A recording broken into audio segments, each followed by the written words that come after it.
So I want to start a new thing where I look at jobs I went on in my early days as an army photographer and throughout my career as an army photographer. And there's one particular event that kind of springs to mind. It was quite a good gig. I was in Afghanistan. It was 2012. It was early November. I was asked to go on a task with the Brigade Reconnaissance Force, the BRF. In the run-ups to this op that I was going to be going on with them, we were going to be going into a village to do a search of this village, potentially find a dushka. Now a dushka is this, big machine gun, quite a tasty bit of kit, which could do a lot of damage, and obviously tensions were a bit high about going and trying to find this weapon. In the run-ups to the op, I spent some time with the BRF getting to know some of the guys and just hanging around and seeing what they were up to. Ammunition was dished out and guys went off to do their own personal kit packing and sorting themselves out.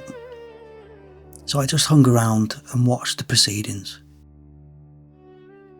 Eventually they all formed back together for team kit checks. There was also other admin happening in and around the area. The briefing for the mission was also a good chance to get a few more images that helped sell the story. And then it came time for the op. We were going to be going in at first light. So initially I couldn't really do much in terms of, light sources, having zero light to work with. So I did the best of what I could do, throughout those early stages.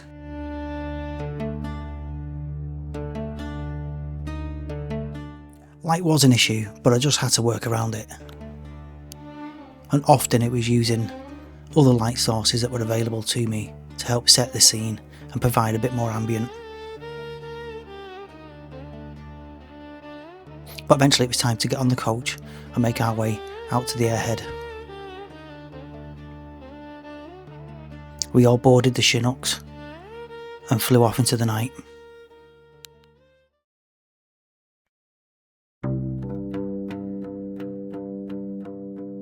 As dawn was creeping across the sky, I was able to use the light to my advantage, and it just kept getting lighter, which made it easier for me then to get working. The lads were shaking out, forming defensive posture into the village, and we're working now to secure and search the village.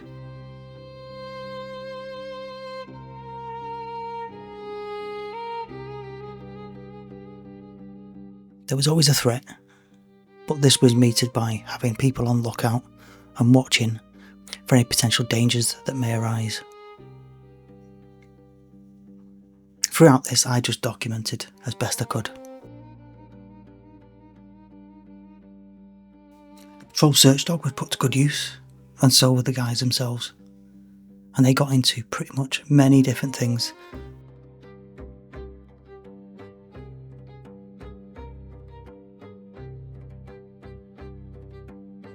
Everywhere was checked and double checked for security and safety to make sure we didn't get caught out by any kind of IED. They were searching everything for any potential bomb making equipment or signs of this machine gun.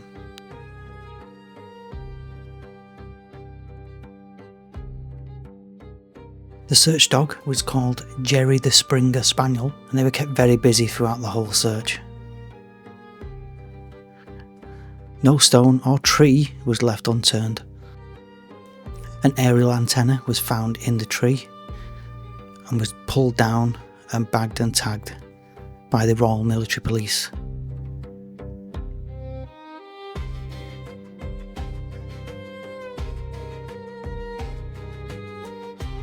And eventually we had to go and search the rest of the village, with Jerry the Springer in tow. Any potential bomb making finds was blown in situ.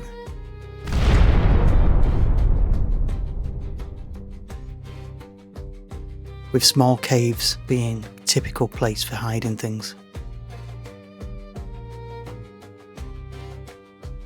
And lo and behold, more bomb making equipment was found.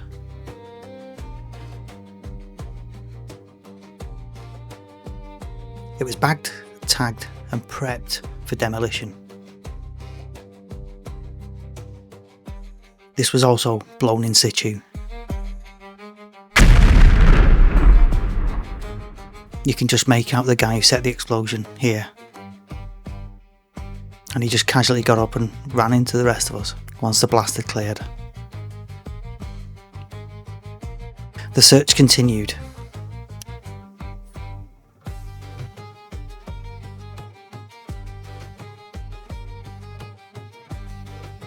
But eventually it was all too much for Jerry the Springer Spaniel, who decided to go off and take a dip in the local river. He'd gotten so warm doing his searching, it was good to go and cool off.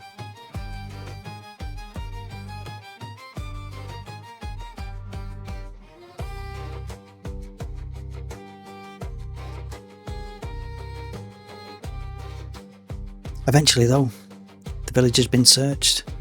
We'd gotten rid of the bomb making stuff and it was blown.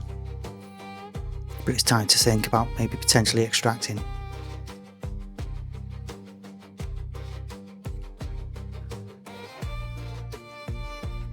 So we moved off from the village and began to make our way out into the fields.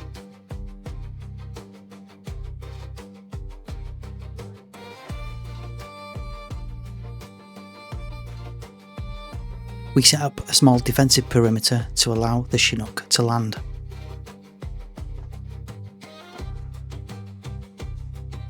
But on its first pass, it came under fire and had to leave, which left us out in this field for about half an hour.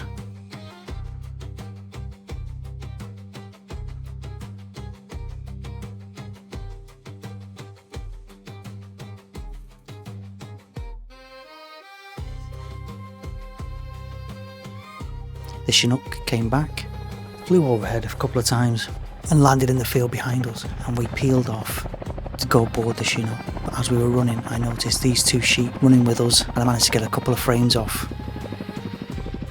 We boarded the Chinook.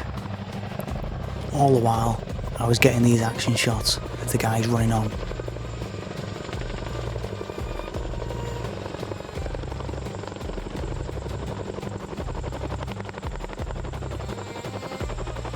Once on the Chinook, you could feel the tension lift, and guys began to relax for the journey back to Bastion.